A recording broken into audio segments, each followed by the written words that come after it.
Hey guys, what's up? It's Alec Torelli. Welcome back to an episode of the Hand of the Day. Today's hand comes from Conscious Poker Instagram. I'm so excited to share this with you guys. We just launched our social media here at Conscious Poker, and this hand comes from one of our readers, Marcus. What we're doing at Conscious Poker is we are bringing the Hand of the Day to you every day. We're trying to bring it every day on social media. So you could follow us at Conscious Poker on Instagram, instagram.com/consciouspoker, or on Facebook /Conscious Poker or Twitter, and we are going to be taking the hands into the replayers like you see here, and we are going to be putting them on the social media, and then we're going to be featuring the people that send us the hands. We're going to pick the best hands and feature them every day on our social media.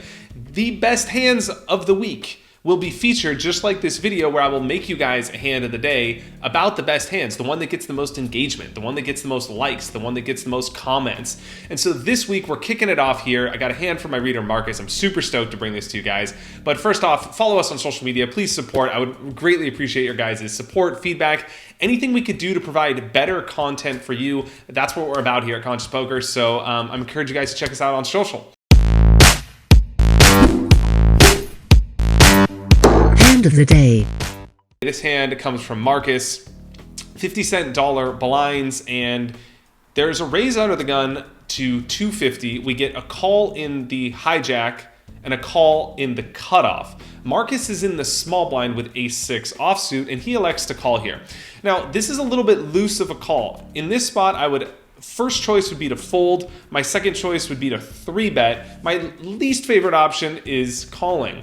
And the reason I like folding here is just because ace-6 offsuit out of position doesn't play very well. This isn't in one of the hands that I would recommend playing. Even in position, I still think this is a fold. I think we're getting a good price. Maybe in the big blind with something like ace-5 we could complete because we could hit a straight and we're closing the action, guaranteed to see the flop. But in the small blind, this is just too loose. If we did have ace-6 suited, and the raiser, depending on what we knew about the raiser and the caller, if they're weak, if they're likely to fold, we could turn our hand into a bluff and elect to 3-bet here, electing for a size of something like $12. Calling's just a little bit too loose.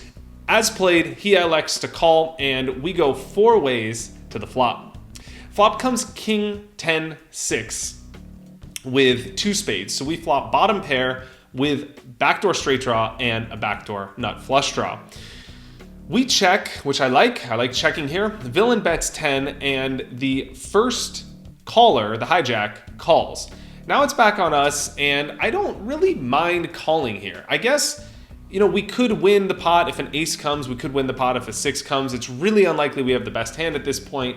But if the one thing I like about calling here is we have that key blocker. Blocker meaning the card in our hand that prevents someone else from having another hand. And that key blocker is the ace of spades. Now with this call on the flop, we have to have a plan. The plan has to be we're going to attempt to win this pot if a spade comes. Because we have that nut flush blocker, we can use that to our advantage, and we could call here and sort of represent like we have the nut flush draw.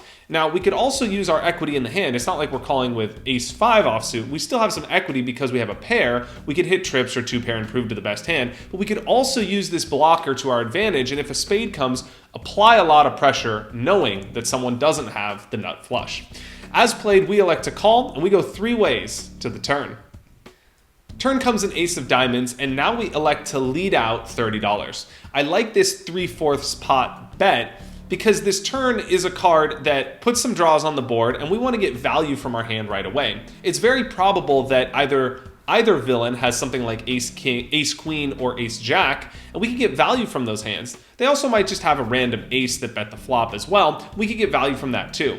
If they do have something like a lower flush draw or a combo draw, something like 9-8 of spades, or queen jack queen jack's a straight, but something like queen 9 of spades or jack 9 of spades, we want to charge those hands and not let them see a cheap turn. So I'm okay with betting out here and charging the other hands, either getting value from hands that are worse than ours or simply charging hands to draw and not let them draw cheap. What we don't want to happen is check this turn and let it go checked around, and then we gave 4 cards a free chance to outdraw us.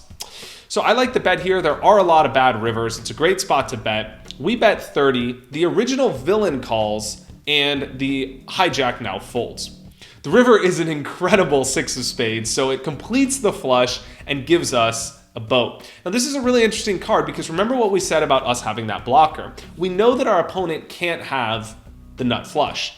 It's also unlikely he has a boat because we block a lot of the boat combos. So it's really like sort of a weird spot. Like what the heck does he have that we can get value from? Maybe he has something like ace king. Maybe he has a flush. Maybe he does have a boat and we're just beat. But the real key is how do we play our hand here? And what does a bet look like for us? And how is our opponent going to play this spot? So this is a really important spot to conceptually understand in No Limit Hold'em. In this spot, if we bet, we're only going to get called by hands that have the strength to bet themselves. For example, if we bet here, something like a king is going to fold. Something like a dry ace queen is going to fold. And the reason is that we simply don't have any bluffs in our range. If we were bluffing the flop, if we were calling with a weak hand like queen jack, it got there on the turn. If we were bluffing the turn with a flush draw, it now got there on the river. So there really aren't many bluffs, if any, in our range here. And so our opponent isn't going to make a hero call here. In other words, he's only going to call with hands that are strong enough for him to bet himself. The hands that he can have which bet himself are mainly flushes, which we're looking to get value from. So I like a check here, and I would go for a check raise in a spot like this, which is what our hero elects to do. He checks. Our opponent now bets really small, 25, which is a quarter of the pot.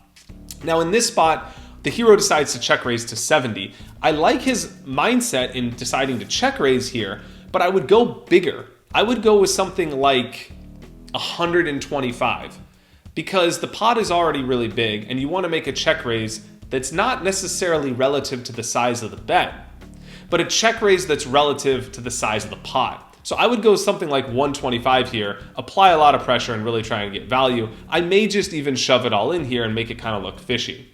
And I also think that when someone bets really small here and then we opt to shove or make a huge raise, the fact that they bet small sort of levels them into maybe making a hero call. In other words, they might tell themselves, well, I bet really small here and now my opponent's leveling me and he's just turning his hand into a bluff because he thinks I'm weak, and now he might call with a weaker hand than he actually would otherwise. So I think the small bet actually makes it more likely that we get called, and for that reason I would go with probably a big raise size, 125 or a jam.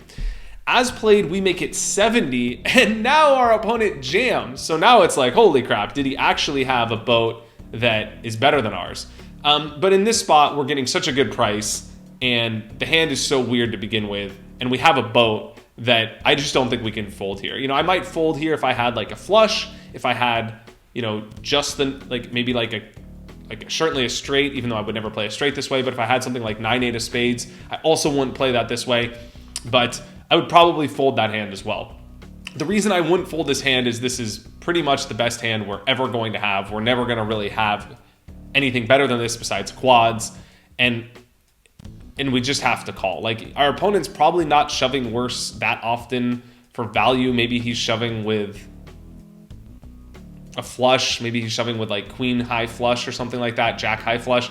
But people, especially in small stakes games, overvalue hands in certain spots. He might just be like, you know what, there's not that much money left, I'm all in, and he might just shove instead of calling. Like, just the offset chance he's doing that, it doesn't have to happen that often for us to justify calling profitably here. In other words, unless you're super extremely sure and have an incredible read, your default play here should just be to call it off, and if you're beat, chalk it up to a cooler. Think about it like you probably would have shoved all in anyway and lost the money regardless. And I think that's a better long-term way to play the hand, because I think if you're going to lose the money all in regardless, it's better to go all in yourself. And if you think about it, the reason is your opponent's more likely to call with a jack high flush than he is to 3-bet shove the river with a jack high flush. So I'd much rather be the one to just go all in. If I'm beat, I'm beat. I'm going to lose the money anyway. But at least if I'm not beat, my opponent only has to call 1 bet. He's going to call the river regardless of the size I make it. I might as well go all in and get max value.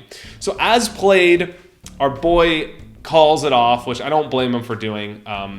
And you know, if we are really deep here, if we're like $400 more deep, we can make a case for folding maybe. But in this spot, you just can't fold. He calls it off. Our opponent turns over 10s full, which really sucks. And we get coolered. We lose the hand.